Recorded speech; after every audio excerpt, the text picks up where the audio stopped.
Hello Twitchies and welcome to your top 5 solo laners in the STL. We got a very interesting array of gods that have making the top 5 list here for the solo lane. A nice display of different classes that have made their way over in the solo lane and who are doing very well. So go ahead, hit that like button, make sure you comment with who you think is going to make it into the top 5, and let's jump right into it. Incon's top 5 solo lane edition. Number 5. The first solo laner to make our top 5 list is going to be Tsuki coming in at number 5. Tsuki surprisingly been performing better over in the solo lane than he has been in the jungle. Still a great jungler, but he lends himself particularly well to some of the builds going over in the solo lane right now. A lot of solo lane builds, not all of them, but a lot of them are including Runeforged Hammer as a first item, much in the way that you would buy Blackthorn Hammer previously. Blackthorn Hammer got nerfed. It's fallen a little bit out of style. Still a good item, but fallen out of style. Runeforged gives you that bonus damage on targets that are CC'd, with a couple of CC exceptions that Tsuki doesn't have to worry about. Tsuki, super easy for him to apply that consistent slow with his 1, plus he has the stun on his 2, so he gets a bunch of damage output from the Runeforged Hammer while becoming tanky, and then he can just tank it into kind of an ability-based jungler build, things like Glad Shield, things like Pridven. You can get away with Sigil on him, and then you have this giant damagey, explodey, tanky, long-range, high cooldown build on Tsuki solo. And not only is he annoying in the team fights in the late game, because Tsuki is always annoying in the team fights late game, he's also really frustrating to lane against because of his consistent poke in easy lane clear. So I do recommend giving him a try if you want to drive your enemies crazy. Number 4. Number 4, we have a god that we have not seen in a long time, and that's going to be Ballona. Ballona has found her way onto number 4 on the list, an auto attack based solo laner for the first time in a long time. Ballona has enjoyed this upcoming Runeforged Hammer, much like a lot of people on our top 5 solo lane list you're gonna find have been enjoying the Runeforged Hammer. She does have the ability to proc it pretty easily because she has a slow, she has a disarm, she has a stun, so she can consistently get that damage buff out from it. On top of that, there are some interesting combinations with Ballona right now over in the solo lane, and a lot of them deserve a little bit more practice. Redstone right now is a lot more viable of an item because the bluestone earlier in the game is cheaper, more viable for her to get. She can transition that into the redstone, which gives a lot of attack speed and a lot of protections. She also has the ability to grab that berserker shield. There's some actives right now that are giving a lot of attack speed and damage, and like thorns. Thorns can give you movement speed and attack speed right now with one of its upgrades. A Belt of Frenzy on your team. Really easy for her to get a lot of damage out throughout her auto attacks, which also provides her sustain, which she's in that whip form, which makes her surprisingly tanky.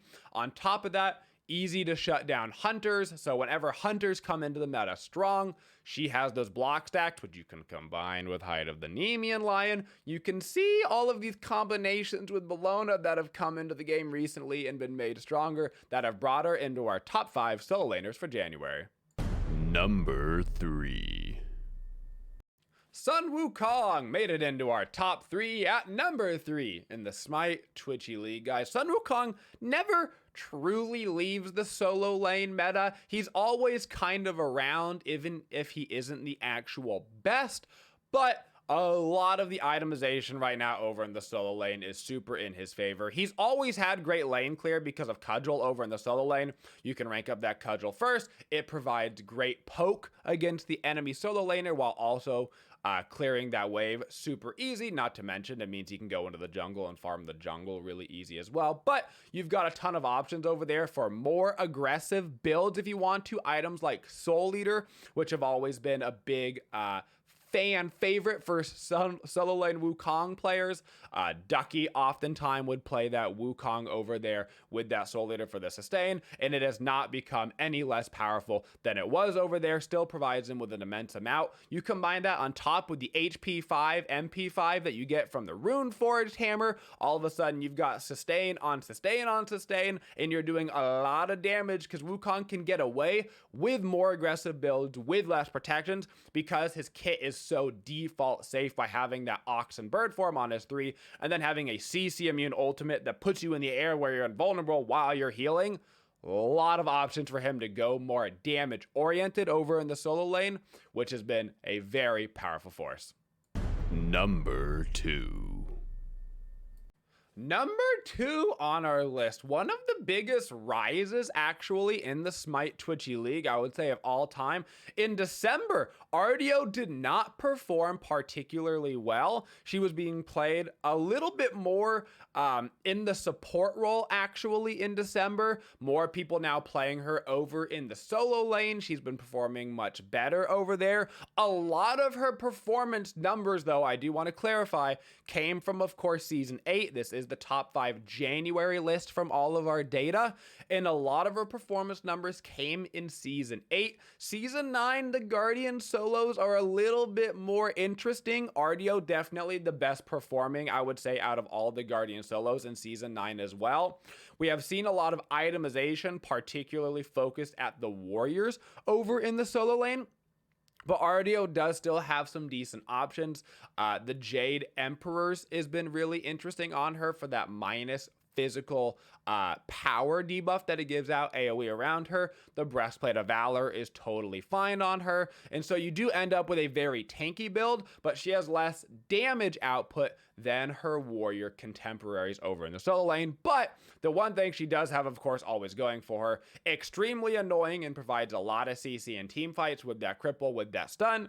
Very safe laning phase clearer, very annoying to fight, super hard to kill in a 1v1 because of all of her built-in sustain. And if you can grab an early kill over in the solo lane with her, you can snowball out of control very quickly. So I would recommend being careful with the Artio. I think that she's more difficult to perform with than people typically expect, because you see like SPL players being like, LOL, I'm Artio, and you're like, look how easy it is. It's not as easy as it looks, but still a powerful solo laner and definitely your best Guardian option for solo. Number 1. Coming in at number 1, it's CHAK. CHAK gonna be the number 1 solo laner in the STL, guys. CHAK has been having a absolute renaissance in Season 9. My man has never been so happy with the builds that are being run over in solo lane. The breastplate option that gives you basically mitigations on auto attacks, super strong for your team because it works after you're done ulting. So you ulti around, boom, everybody's silenced. They can't use ability, so their only option is to auto attack. But now everybody is doing percentily less damage on their auto attacks because of your breastplate upgrade. Of course, they did percentily less damage to you while you were in your ultimate because of the way the CHAK ultimate works by taking less damage while you're actually channeling it. So you were taking less damage. Now you're out of the ulti. They can't use abilities and you're taking less damage. On top of that, you've got a ton of sustain, easiest rune forged procs you've ever seen in your life. You proc that Make It Rain from your 3, and as you're following the target, you just have bonus damage the entire time, not including the fact that it also works on your ultimate. He is loving life on every single level. He's not super difficult to play. He's got big, thick circles. He's got 100 protections built in on your 2 if you get that full proc. Super easy lane clear, super easy poke. Fantastic team fight potential right now, and CHAK, I'm telling you, is making his way all levels of gameplay to the top of the solo lane meta.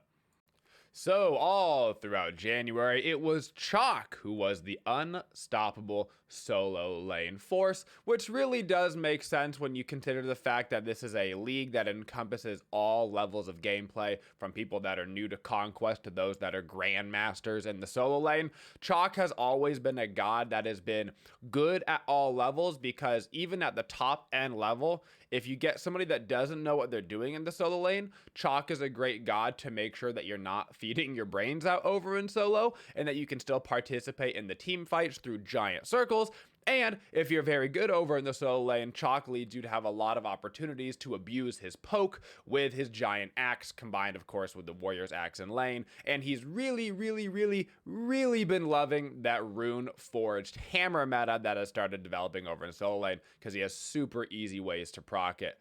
So that's been really helping him out over there. Couple of notes though for the solo lane, the two gods that didn't quite make the list but have been doing quite well. King Arthur has been finding his way kind of back over into the solo lane with some of the changes over there, with Bluestone being a little bit cheaper. He's starting to work his way back in, not into the top 5, but definitely into being viable. And Achilles, who's a very strong solo laner, but can also be very difficult to execute. Literally, with his ultimate ability, it can actually be quite difficult to hit. And just in general, he has a very high level of skill required to execute him over in the solo lane, and the fact that he can be a lot confusing. Do you wear the armor? Do you not wear the armor? All that kind of things. But we should be able to help out with that as we're getting back into our god guides here very soon. In fact, we might even be already back into the god guides by the time this video hits YouTube. So how about that? But thank you guys for watching. Hope you enjoyed the video and learned something here today. Make sure you hit that like button and subscribe. And as always, have a twitching day, y'all. Thank you for supporting the Twitchiest community. If you'd like to see more videos, make sure you subscribe to the channel and always hit that bell for notifications so you don't miss any of the upcoming videos. Thank you for all your support and have a twitching day, y'all.